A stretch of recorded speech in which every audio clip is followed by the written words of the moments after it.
What's up, Gromies? This is Office Hours Live, episode 76. Letting you know that Keisha's on vacation, so no need to panic. She needs a break, and so we're going to do this today. I'm Chris, the producer usually, and I'll be keeping an eye out for questions on YouTube and also in the chat.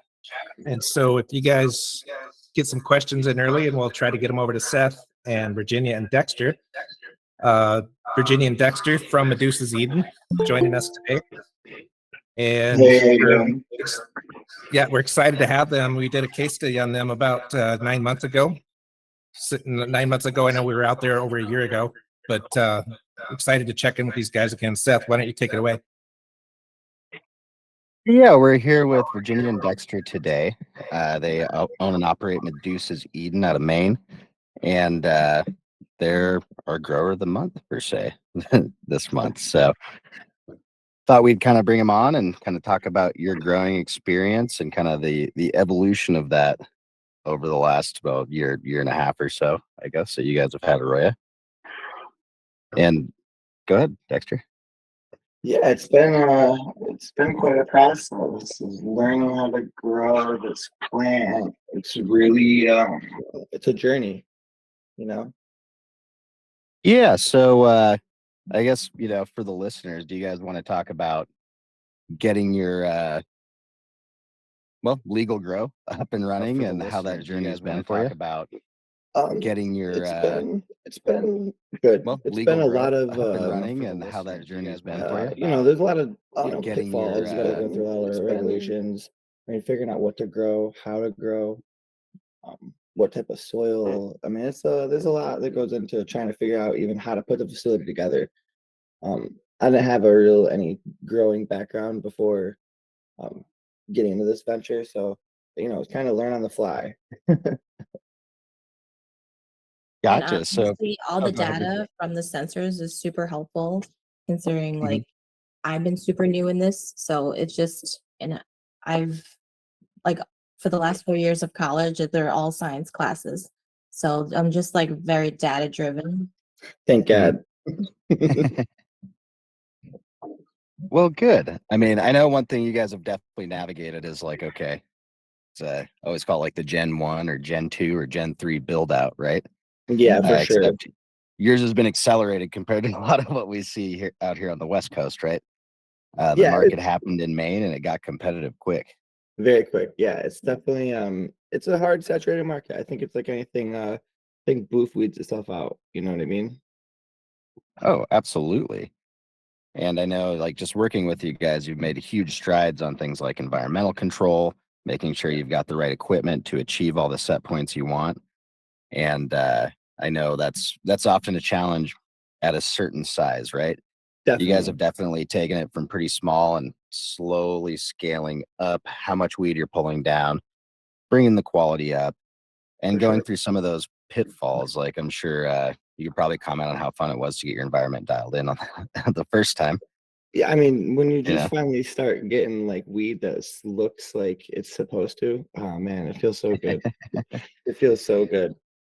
I mean, it's we're still trying to figure things out here and there. We're always pheno hunting, so that's like a really hard situation because pretty much most of our runs are always some sort of pheno hunt, like that we're going through, or just have have few plants of one type, and that's hard. Having different cultivars like that is very, very difficult to grow. And if it wasn't for having a little bit of data on each zone, we should have more. But I mean, we try to do the best we can with what we have, and it helps. It really, it's interesting. It helps you kind of weed stuff out quicker and figure out like what you need, what you don't need. Like, I don't know. It's hard because when you're looking at something in a room, it's like they all kind of look the same. It's hard to kind of figure out like what's going to end up dried weight versus, oh, they look so big in the room. Oh, absolutely. And then repeating that, right? Like that's one thing I find once you start going down the road of, crop registration and collecting data, you can really streamline that pheno hunt to like production strain process. You're not spending 6 runs in a full-size room trying to figure out how to grow this thing. You're going into it with a pretty good idea. And now usually it's actually I mean, it's getting easier every time you grow that strain. But again, instead of 6 times, it might be, hey, this is the 3rd time we've ever grown this, but we just blew it up to a whole room and now it's easy.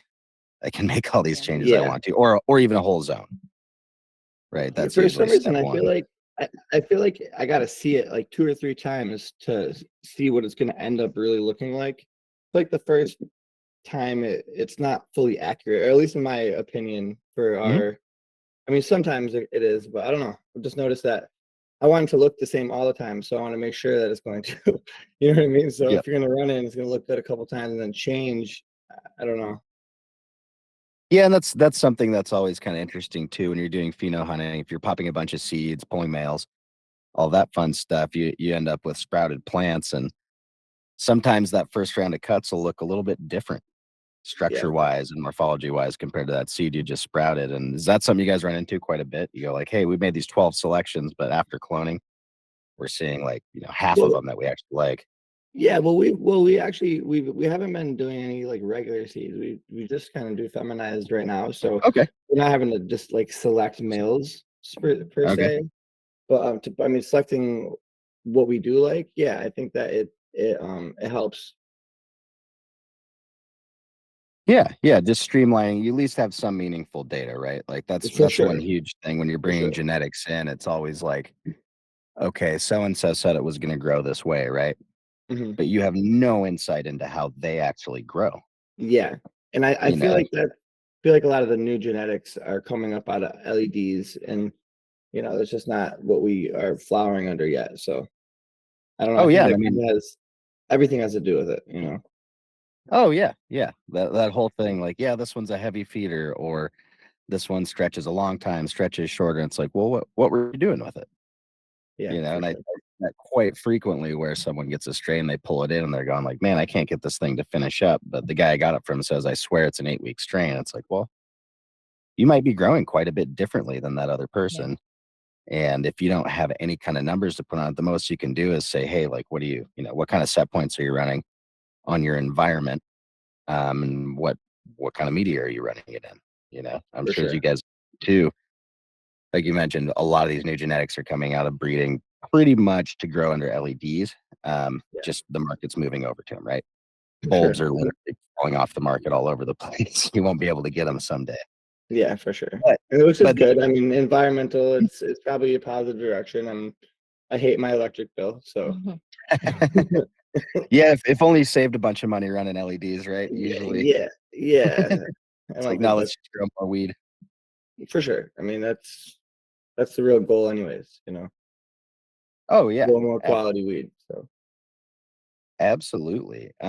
So you guys are on the East Coast. One question I have, and I always love talking to you guys about this, is are you seeing a lot more uh, unique strains come in on the East Coast and more local favorites, or is it, always kind of trailing a little half a year behind or so the West um Coast? I mean, I think that there's a lot of sour. Everyone wants sour, everyone wants cushes. That's definitely a thing for sure, being from New York, specifically. But I feel like the hype is real everywhere. I feel Mhm. like if it's hot in California, it kind of is trickling down here pretty quick if to the people who know, you know what I mean, to Mhm. the growers who are like tapped into the market there. I feel like California in a lot of ways, or the West Coast, I don't want to say dictates what we're doing out here, but it sets trends. Mhm. So maybe with new legalization that will change. I could see Oh, that changing. absolutely. With Yeah. I don't know. Well, California is a genetic powerhouse. I mean, they've had a lot of these genetic for a long time. It's been easier to keep them there than pretty Hmm. much anywhere else in the US for a long Yeah. time. So they definitely have the leg up. I was just asking because I'm getting more excited. I'm getting excited to see more breeders coming out of like Michigan. And I know New York's coming up in the game. You Yeah. got Maine. I can't wait to see some more of that local stuff. I know out here on the West Coast, it's kind of wild. There's so much hype around like right now. Runts is Yeah, just I the think crazy most popular. Anything crossed with runts, right? Yeah. yeah, I mean, I think I agree. Yes, for sure. I think there's a lot of good breeders everywhere. Skunk Foot Mm. Farms, he's out of Maine. There's a lot of really good quality genetics who breed for their location. You know what I mean? and for resin production too. So I feel like Mhm. depending on what you're growing for, you know what I mean? Some people want to grow for hash production. So Oh, absolutely. yeah, it's Yeah, that's one thing I think that's kind of neat about just the East, especially New York coming online with such a huge population. It's not that cannabis culture hasn't existed there before, and people are also used to paying, I feel like, a premium for product compared to like California, for instance. So every time I visited, I thought it was really neat.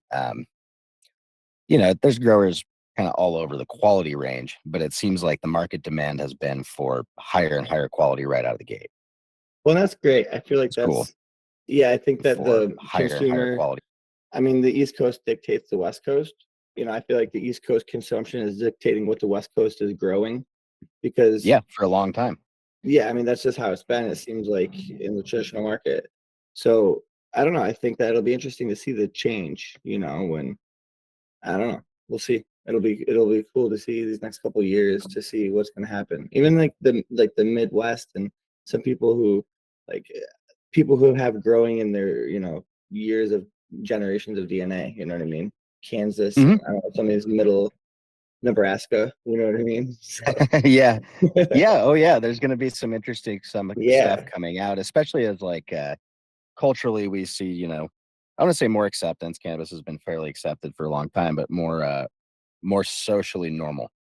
So people are talking about it more, yeah, There's yeah. all It's these little not. pockets of America that have been kind of sequestered, right? Yeah, no longer I'm a criminal. It's cool. Oh Yeah. yeah, there's a company around here that's had one strain that I've never seen anywhere else, and that guy's had that cut for like 20 something years living here. He's just Yeah. never been a big commercial producer, but that strain is pretty special.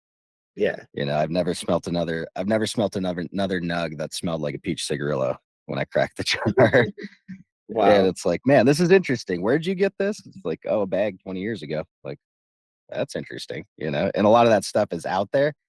I think there's some really well kept secrets still, though, For sure. I think that that's really hiding out. true. I think that's totally true. In all these different pockets of America, Mhm. all over. I know there's like, different sour cuts from bags of sour. So it'll be interesting to see like what comes out, what was preserved, what could be cleaned up. I don't know. It'll be cool.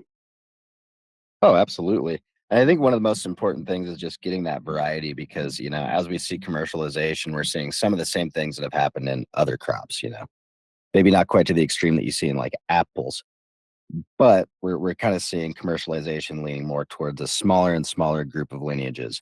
So as time goes on, I think it's up to growers to put the demand on breeders to say, hey, we want stuff that's not just something new crossed with your same old lines. We want new lines all the time, and we want them to be distinctly different. Yeah, I think it'll definitely be interesting because, it's not like I mean, it is, I don't know, it's a commodity, it's a fruit, like, but if you compare it to grapes, it's like, I'm sure they pick the grape that yields the most. I mean, I'm sure sweetness plays a factor into it, but I mean, cannabis should, terpenes, I mean, yield, I mean, all of it should play, how it smokes. All that is important. Like, that should all Oh, go into like whether you're making it or not, whether you keep it. And I think a lot of it, I mean, you're as good as your grower, right? absolutely. No, at the end of the day, this whole thing is, I've probably said it too much at this point, but horticulture is half art and half science.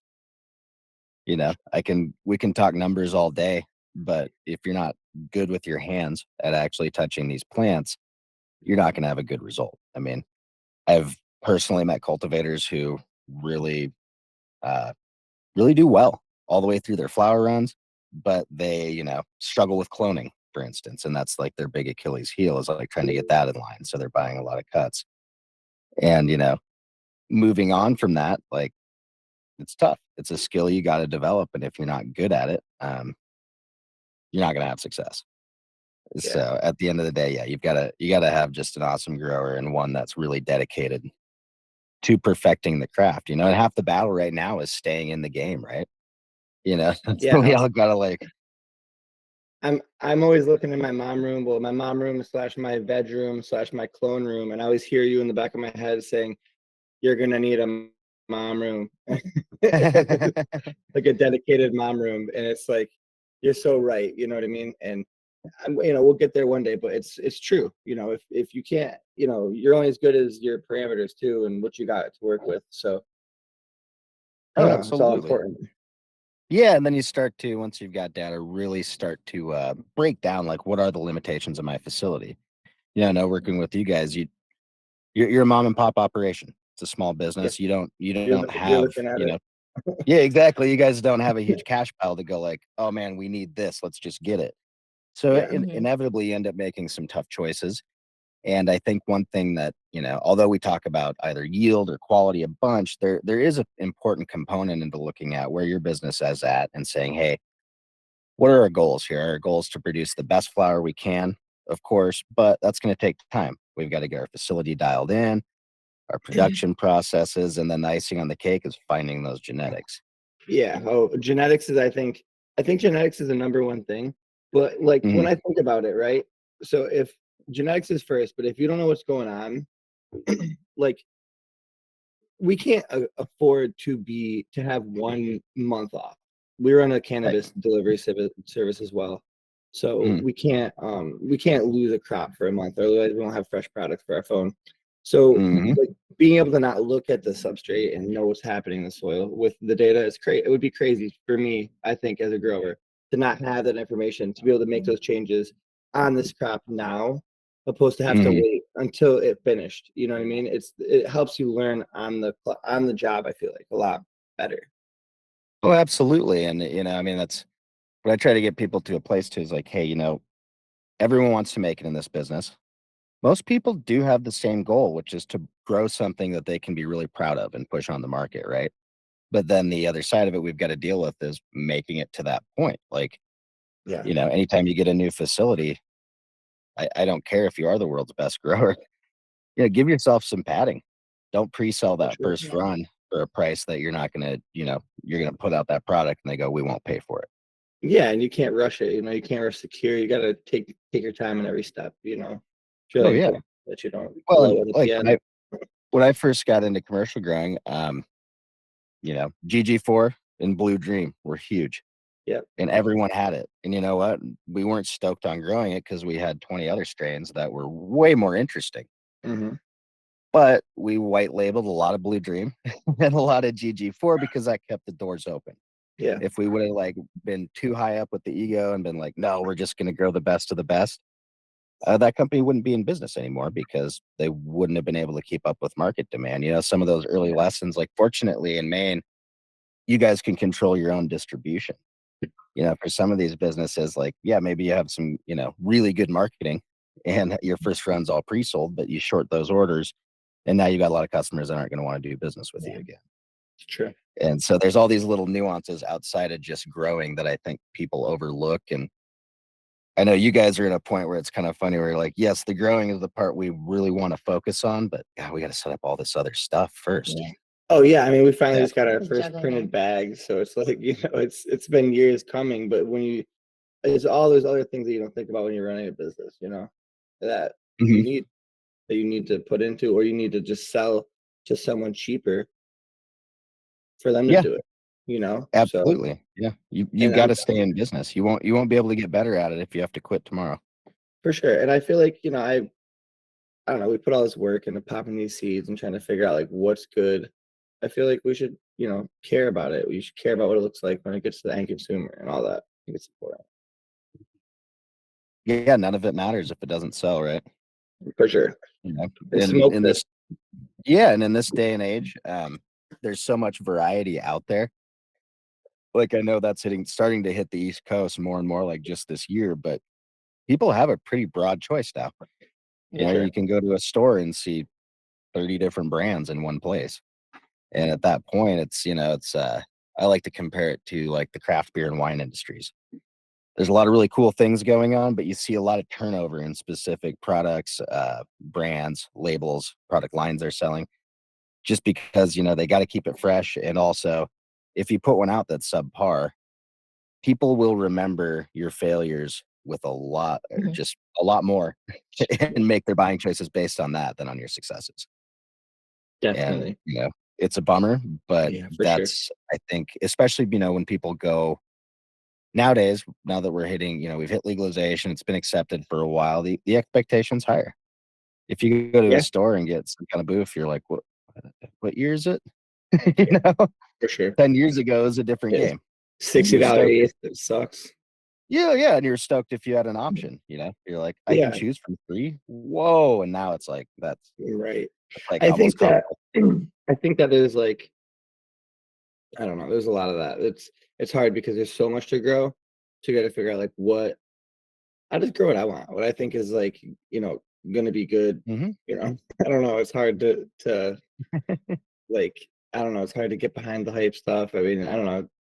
Sometimes I do. Sometimes it's great, but Yeah, sometimes it's not. absolutely. So yeah, Exactly, and it's always riding that line, right? Sometimes we gotta for sure. balance between what the hype wants, and then also, like, all right, save some room for our own ideas. Yeah, So, that's how that all starts, right? Nothing gets popular unless someone puts it out there. for sure. For sure. I mean, at the end of the day, I want to be able to smoke it. I want it to be like I'm growing it so it can be fire, so I can smoke it. Absolutely. So that's like Well, the dude, first and foremost, the main goal. So if it's well, and not that, I don't really care about it. I'll go ahead and say that a lot of the people that aren't continuing to stay in the business are people that don't care as much about their end quality product. Passion is where it's at in this industry. For sure. Even if you've got a great business plan, if you don't cultivate passion in your organization and pride in what you do, it's going to reflect in your end product. And unlike other manufactured goods, or even, we'll just compare it back to the beer and wine industry. Aging wine can take quite a while, but making wine doesn't take that long. Does not. I Yeah. mean, as long as you have good grapes to start with, the wine making process Done. is Yeah. Quick. much shorter. Done. Yeah, we unless you're making some sort of extract, we don't have that post production to work with the Yeah. products, so that everything leading up to that dried product is extremely important. You can't do very much to save it. I mean, whereas with some other manufactured goods, where the key points on nailing certain things, like in beer making, all these heat processes and stuff going on. If you miss the slightest thing, you can throw flavor off. Yeah. But that's a couple-hour process for the brewing, and then just staying clean and running a decent facility for fermentation. Here, yeah, we've got 3 months where not any hiccup, but a whole host of different small problems, right, can completely Hmm. ruin that Oh crop. my God. And it's not even only like what's going on inside your room, what's going on outside. We grow in a we grow in like an old barn, so it's not really Yep. well insulated or built. I mean, my nephew, ended up, making some of it, for God's sake. So it could be better built, for lack of a better word. And Hey. when it's outside, like you feel it when it's cold. But in Maine, when it's cold, Mhm. it's extra energy consumption is put on the building, and it's hard. It's got one wall that faces like the backside, so it's just like that one that has to be insulated again, because all the time it just gets colder. And so if there's too much of a humidity swing in an area, it just creates issues and pockets of inconsistencies. No good. But you don't realize that. It's, Yep. I don't know. It's interesting. I think we're a really good size because we don't have a huge facility. I mean, it's not Mhm. small, but it's not huge, so we can manage it ourselves, which is nice. Yep. I don't know. I think it lets us able to focus on quality more, and grow what we want, opposed to grow what's gonna just you know pay the bills. GG4. Absolutely. We used to grow GG4 all the time. It's just like, I don't know. Hey, It was I still great. love DG4. It was beautiful. I mean, everyone loved it and it sold, but it got boring. And you can only smoke it for so Yep. long. I don't Yep. know. And then I think that's another important thing that people overlook is, like, hey, when you're scaling a business, cannabis is definitely not unique. There's a No, I micro mean, level you can operate on, and then your next jump is, unfortunately, like, if you guys want to expand, you need to up your canopy space, like buy enough to justify the labor you got to bring in, right? yeah, And that yeah. can be Well, so I hard to think, balance. yeah, I think like what we're doing is building the brand opposed to just growing weed. You know what I mean? And white labeling it to from New York. So eventually we'd hopefully like to get in the New York market. I know that they're trying to figure out everything down. Mhm. get somewhere, maybe like this somewhere else. That would be probably our expansion goal. Just, keep it small, replicate this pretty much. Yeah, that is one thing I'm very excited to see in the Northeast, because it's such a, compared to out west, everyone's kind of crunched in. Like, you're not Yeah. that far away from New York City where you're at, or Boston, No, for sure. Yeah. And I And I think, think that, brands are going to spread faster and have more opportunities to be an interstate brand just because of that closeness. And I mean, you see it in all other kinds of industries, right? People want a local product, and there, 100-mile circle encompasses a lot of different local people, which is cool in its own right. For sure. Well, I mean, that's kind of the whole, like, farmers market thing, farm fresh, farm local, 100 miles or less. That's cool. You're supporting the people around you, and you know where the money's going that you're spending. And I think that's important. I don't know. It's kind of cool. Oh yeah, well, and I think that's one awesome thing about the cannabis market in general is because it's such a quality driven space, there is still a lot of demand for the boutique growers. You do have your bigger growers, and in certain places we're also seeing situations. Just I always compare it to the craft beer market, but with some of these bigger MSOs and stuff coming in and buying, like, a certain amount of equity and interest into some of these smaller brands, because they're looking at it going like, hey, we got to, like, there's a whole market range. And at a certain point, we've got to decide, okay, are we going to dominate the low price market range? Are we going to dominate the high price? Or if I have this big facility that's putting out A-, is it worth it for me to, like, try to upgrade that whole facility and make my A+ herb? Or, hey, should I farm that out to some of these boutique grows and maybe actually be like, hey, I'm going to help support them financially and give them a distribution network, and also realize that there's space for both of us in the market. Yeah, I mean, I think all that's important, and that's cool for sure. I think that, like, the number one thing should be trying to go quality if you can. Obviously, if it's hard. It's like the larger it gets, the harder it is. So maybe not everyone is trying to grow large scale craft. You can't, like, large scale craft cannabis. That's not a thing. You know what I mean? It only is to an extent, right? Yeah, And exactly. Exactly. bigger, But it's an oxymoron. It doesn't kind of make sense when you say it like that. But yeah, you're right. It's hard. the bigger the room gets, and it doesn't scale the same way as other products, right? Like, if you're building cars, the bigger your factory and your machines are, the cheaper it is to build those cars. Yeah. It's hard to keep your price per pound down with mounting and higher and higher mounting overhead costs. For sure. And also, like, freshness, when something there's all these, you got to wait for everything in California for a lot of checks and balances. So if you get some California weed here, chances are it's got to be a couple months old, maybe a month. Decent chance you couldn't sell it in California anymore. For sure. That's what I'm saying. So I think that's important too. When the consumer is starting to see all this fresh weed and know what weed should look like, that was, a month old, that has different properties than weed that's 3 months old or 4 months old. I think that really plays into buying from your fresh local farmer, or growing your own, or whatever you want to do. Just getting it as fresh as possible. It's like anything, you know what I mean? You can get it when it was made, just as soon as it was made or cured or to perfection. That's when you want to try to get that product. And whatever. Oh yeah, especially on the East Coast for the longest time, right? It was last summer's outdoor. Of course, that I mean, that everyone was got, Yeah, it's interesting how the market used to be just controlled by, like, oh, it's a drought. It's like, I don't know. I don't know. It's funny. Yep. And now we're back into normal things. Well, let's pivot into some questions here. And if you guys want to pipe in, let me know if you got any commentary. So that, to me at least, entirely depends on what you mean by transplant. If you're going directly into the pot, it's definitely a good idea to veg. If you're stacking, you can go either way. And really, in both situations, you could flip right away. In terms of a rooting in strategy, what you're going to do is go ahead, and ideally, you're going to have some sort of soil moisture sensor, ideally Arteros 12 or a Solus. But when you're rooting in, there's two factors, right? We want that media to dry out to get enough pore space for those roots to penetrate and have them follow that water table downward. But we don't want to wait so long to hit the point where, hey, we've got this pot in this room. It's warming up to like 80 degrees. it's full of water and now there's no oxygen in it. So we get a bacterial bloom, aka root rot.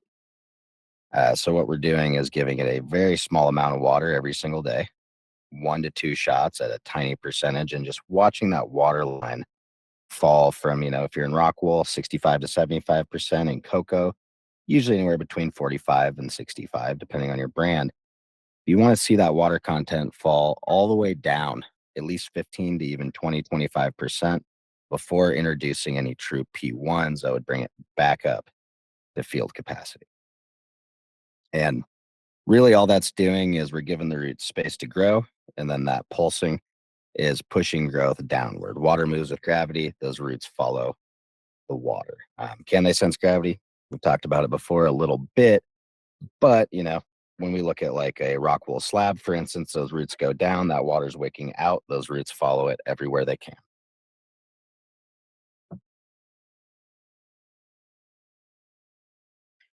I mean, That is definitely what we do because Seth is our consultant. nailed it. Yeah, but we do 0.3 gallons into 1 gallon, and then we do the 1% shot when it's flipped into flour, and then when it reaches the 10 to 15% in difference in the water water content, then we start vegetative bulking, vegetative cues. Yeah. Getting it dry back, making sure you're established instead of overwatering it. And I think that's the key, I mean, we're always looking at these graphs, and I think there's a tendency to kind of over pontificate on the data sometimes. You get so obsessed with making what's on the screen look correct. Mm-hmm. And, part of this whole thing too is like if you kind of follow that strategy I just told you, you'll watch your plant root in and get a good idea. And it's not going to be a mystery anymore why you have some plants in the room that you're just like, man, these things won't root in, but I'm dumping water on them every day. Like, okay, you're drowning those. Still use your own visual analysis to, document and register plant health. Yeah, when you're limited like that, and I guess what you're saying is you have no ability to go to 3P1 shots ever. And that makes, I can't think of why exactly you'd be limited in P1 for generative, but in vegetative, if you're running out of total irrigations in the day, that is a good way to preserve EC, because you do want to build EC, and it's not the most efficient. I'm definitely going to say that. But when you're pushing that 4.5, you're going back to kind of the old wash it to exactly what you want that root zone EC to be.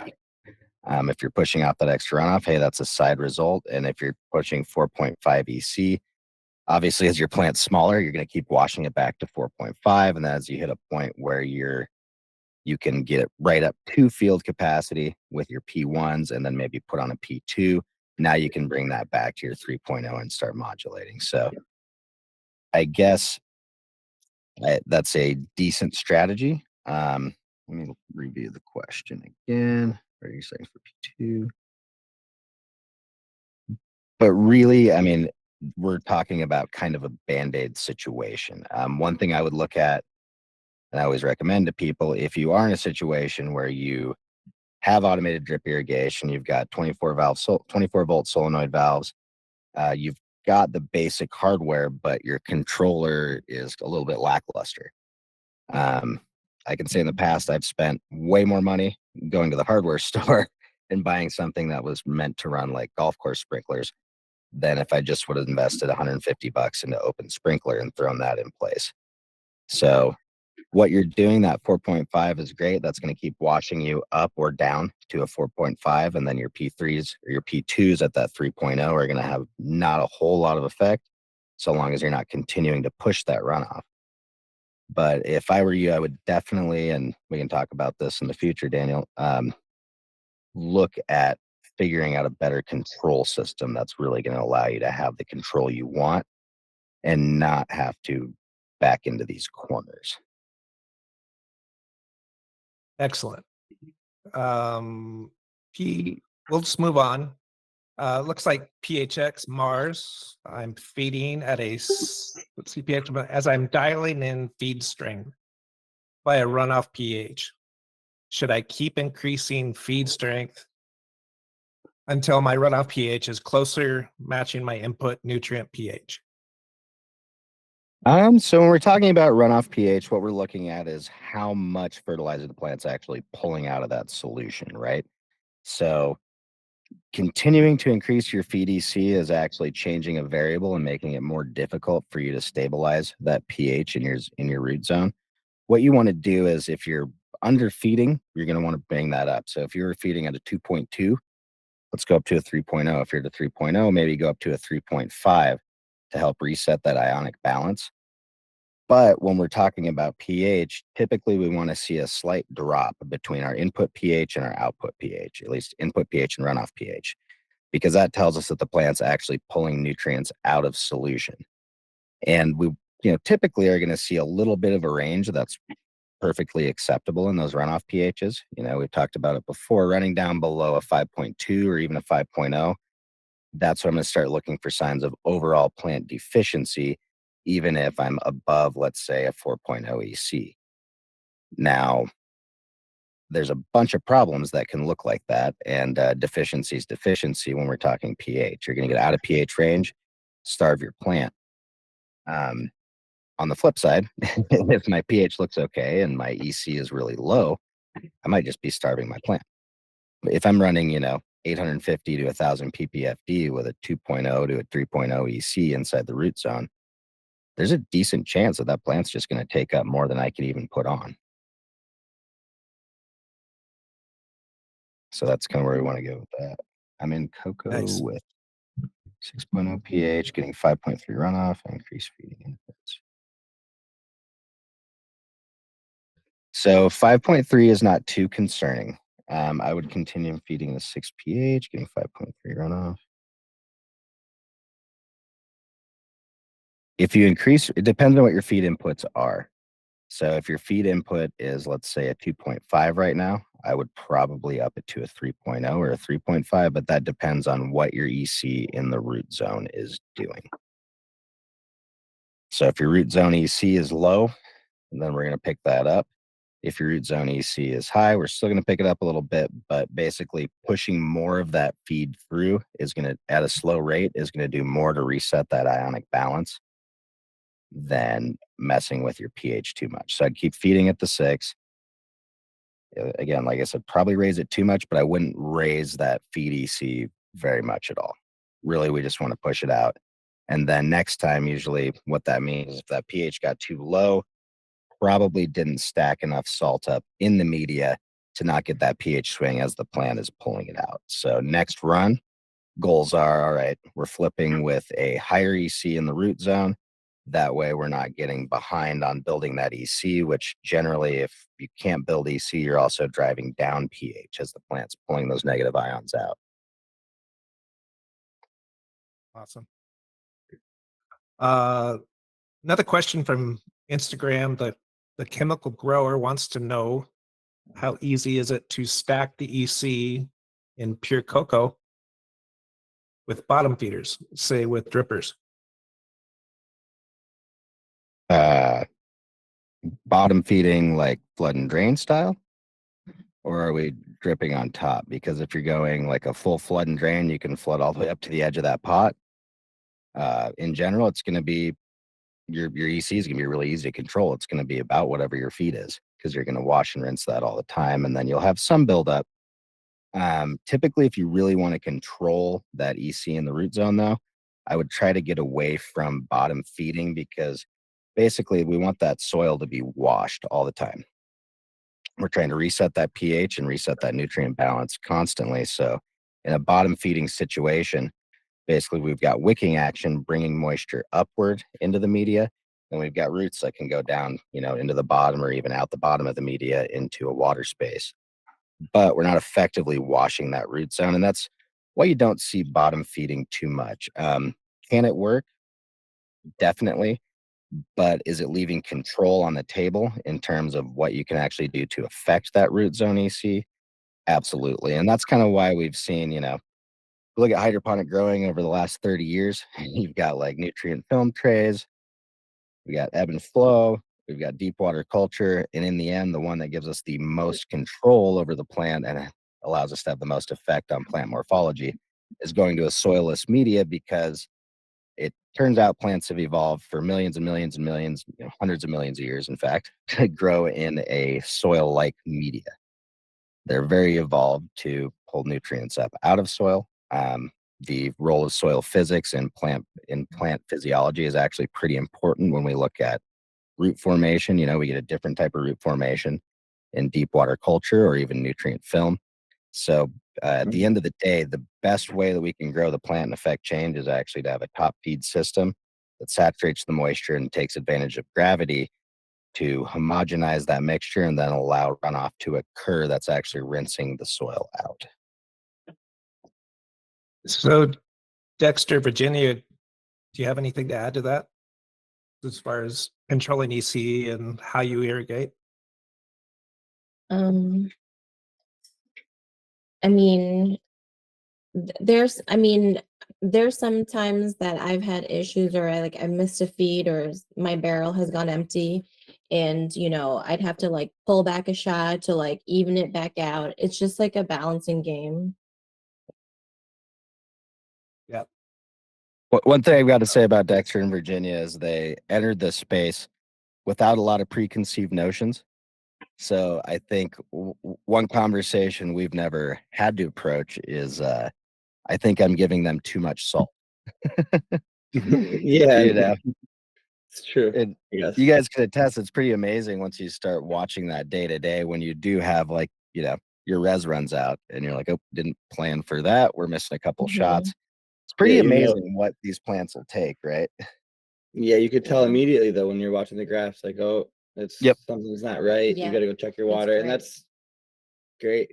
I mean, and then you guys never have to see the bad results. You guys never have to see the bad results pretty quickly. Yeah, you're like, oh, we can handle that. Yeah, because that type of stuff you catch, and all that's so important.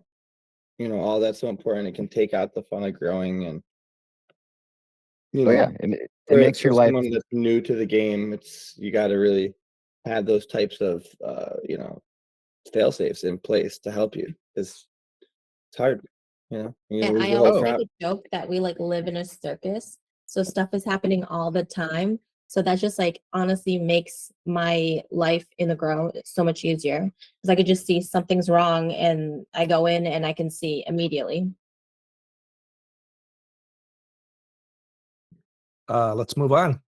Pro Drybacks asks on Instagram, what causes a strain that normally turns all purple, like LCG, stay all green?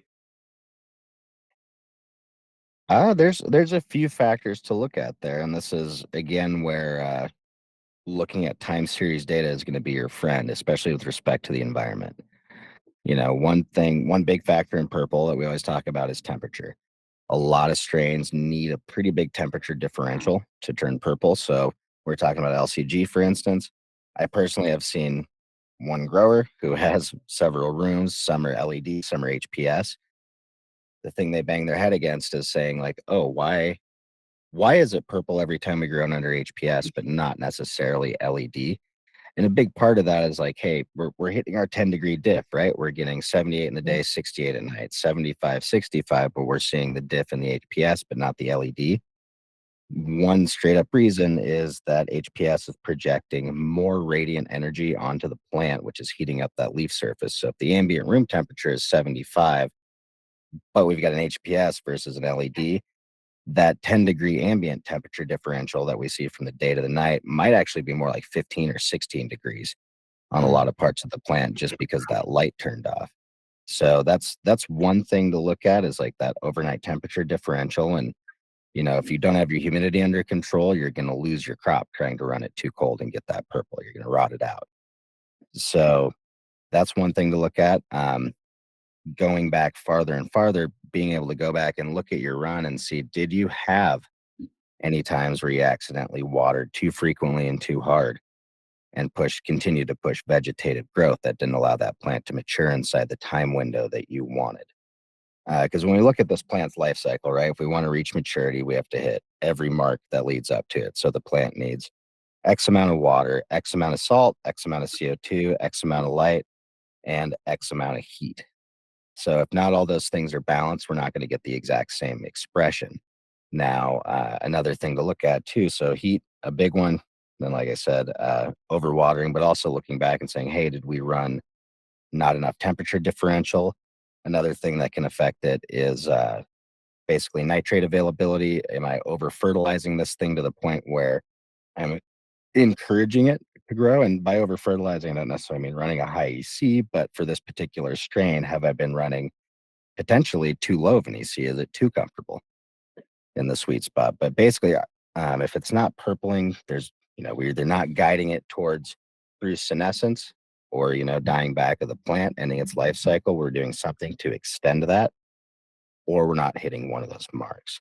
So the biggest thing I would encourage you to do is go back and get as much documentation as you can and start reviewing these runs at the end and look for those outlying data sets. Look for anomalies that are outside of your normal ranges.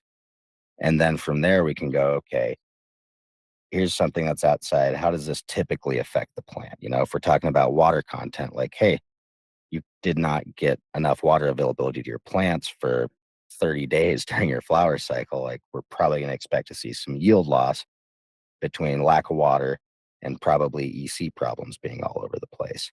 And we look at, EC, for instance, on that same plant, we could have a plant that's looking for more or less, and our expression is going to change whether we got more or less. So those are all factors to look at, and even your light intensity in the last 2 weeks of flower can start to affect that. Certain plant processes rely on a certain amount of light energy input to move those pathways along. Like if we're talking about maturity, a good thing to check is, did your purple LCG test lower in THCA and higher in THC than your green version? Because if your green version tested really high in THCA but low in THC compared to your other purple version, basically that means you probably should have just let it keep going longer.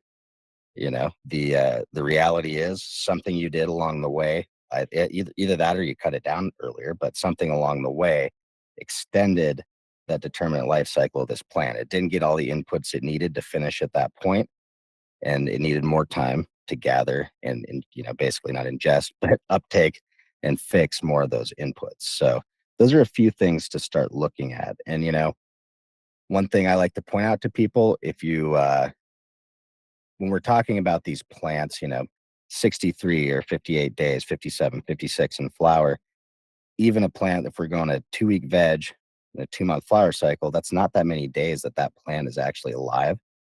So anytime you miss a mark, whether it's light, heat, water, CO2, we're slowing down production efficiency. So not only is that necessarily leaving grams on the table, but when it comes to light and heat and even EC, we might just be extending the life of that plant. So those are a few things to look at. In certain strains, time is a factor. I've certainly grown strains that no matter what I do, if I try to harvest them in 8 weeks, I can get them to look more finished, but the quality and the test results will speak for themselves compared to letting that same strain grow 10 weeks. I'm sure Dexter and Virginia have seen that a bunch with their pheno hunts and testing a strain through a few runs. Like sometimes you just have to be patient. And then if you're in a bigger facility, I mean, this is where you guys have freedom, right? That's what's awesome about being boutique, is you can make those business calls yourselves and say, maybe we want to take a chance and do a 10-week run, and we'll try to put our 10-week strains in there, and cool, we'll do a couple time a year release when we do that. If you were in a much bigger situation, like, hey, we can't run more than 8 weeks, that doesn't work with our business plan. Like, okay, how important is it that we put this strain out? I mean, I'm sure even in your pheno hunts, you've run into some weirdos where it's like, oh, this thing is amazing, but it is not going to be profitable. No. And it always sucks. I had a cut of this strain called Candyland years and years ago, that one of my favorite strains to run and grow, super easy, but it was a semi-dwarf. Okay, so what am I going to do? Veg it for 6 weeks to try to get it big enough? Like, no, this is just kind of a novelty strain at this point that's, well, more for a boutique or home grower than it is for commercial production. Yeah, we have a bunch of those that are like special, and we could just never get rid of them. We just like keep recloning it, keep it small. Yeah, and that's what you guys are allowed to, kind of explore that niche. That's what's awesome about your position in the market, is you can push some of those strains just because you're not going like, hey, I need to blow this up to 10,000 square feet of canopy and, you know, make a huge profit off of it. Like, as long as I hit a certain weight in this room, I'm going to be okay, because I know if I grow this exotic strain, I'm at least going to get a good price premium on it. Yeah, Mhm. exactly. Yeah. And in, you know, the boutique space, it's also the growing aspect's certainly not easier, but, you know, just like you guys said with the local factor, farmers market style, people are willing to put a little bit more premium on their product because they know that it's actually going to stay more local Mhm. and have a better impact on the people who are producing that product. You know, when I buy Coors versus going to the brewery here in town, you know, I know that $5 that I give the brewery isn't going to get low, you know, more of it's going to make it Yeah. back to the producer and not get lost in the supply chain, packaging, etc. Yeah. All right. So we've got about 10 minutes left on the show, and YouTube's super lively. Promise we'll get to all these questions eventually, not today, but we'll probably do a special show just to cover these questions since there are so many. Golden Child wants to know, I'm growing in 1 gallon pots with Bio 365 soilless mix, and he's trying to hit a 3 to 5% dryback in between P2s. What would you consider too long of a wait to hit that 3 to 5% before worrying? If you got to wait more than 3 hours, that's probably a sign. But the key here is that time. So when we're looking at crop steering in general, there's perfect situations and there's imperfect situations, and 99% of situations are imperfect, right? There's some variable that we're dealing with that's tough to get under control. So if you're looking at your afternoon drybacks, you know, that 1% is a minimum we look for when bulking. And part of that isn't so much there's a physiological reason for 1% or 3%. It's more about logistics and timing. A 3% dryback, you're waiting longer and effectively putting less irrigations on in the day. And that's the signal. The plant can't count from 3 to 5 or 1 to 3. So it's that spacing we're looking at. And if I wanted to bulk, but I wasn't getting the dryback rate that I assume I want, and really 1% per hour is a decent dryback rate in the daytime. That's telling, if you're exceeding that, if you're hitting 3%, 5% per hour, we're probably not going to be able to pull back into ripening. Your plant's probably too big for that pot to finish properly, or finish in an ideal way according to our irrigation strategies. So I would look at changing that up just a little bit and maybe going to more like a 1% P2. And then also keep in mind, you know, when we're switching from generative over into bulking, general rule of thumb is double your irrigations, cut the volume and the time in half, the time between irrigations in half. And then with those P2s, you know, we're waiting on that dryback, but by optimizing the number of shots we can get in that P1, we're getting those shots in, we're bulking that up. And if anything, we can stretch out that P1 a little longer. We're not seeing that afternoon dryback and go quite as fast as we want. But on the flip side, there's a lot of strains, and I know these two can attest to that. Some of them you aren't going to get very many P2s on, and that's totally okay. You might get 1 or 2 sometimes, but when you're doing that, you're pushing more towards quality and less towards, you know, over bulking it. Because like you guys, pheno hunting, it's all over the place, right? Some strains Yeah. are just sucking it Yeah. up, others aren't, and you But got to pretty go, much okay. like our P2s are like 1% is like about 40 minutes. Yep. And then on some strains, right, you're not going to try it at 1%. Yeah, You're like, definitely hey, this one. you could definitely see, because we have each sensor, we have each table, and we try to have one cultivar for each sensor, each table, and they're different. They're all different. So Yeah, and they have to be treated differently. It's just the way it goes. And then, you know, there is some of that, you know, we talk about like growing OGs and some of those older strains that are known to be like, oh, this one doesn't like high levels of fertilizer. This one doesn't like extra waterings. There are nuggets of truth in there. Observational Yeah. science Yeah. is not definitive, but someone noticed something for a reason. There was a continued correlation. So sometimes you got to step back and go, okay, why is this plant freaking out? And go, well, I did hear that it's finicky. Okay, what are my levers where I may be pushing it too hard? And a lot of times we'll see that, especially with modern fertilizers, if you're running, a single mix all the way through flower, there are strains that will respond to those bulking signals negatively. So like if I'm growing a GMO or even sour diesel, I don't really hit a very hard bulk pattern myself, just because I know if I do that, I might see some continued stretching. I might see weird bud formation that I don't want to get. So Yeah. as we always say, that dryback number is a lot of different things put together. If it's not doing what you expect, be patient, and you're always going to be rewarded with better flower by being patient and putting on less frequency than if you try to focus solely on pushing that bulking for yield. Awesome. All right, I wanted to get to this question from South Africa. Jason, what do you think of using calcium sulfate as a pH buffer in cocoa?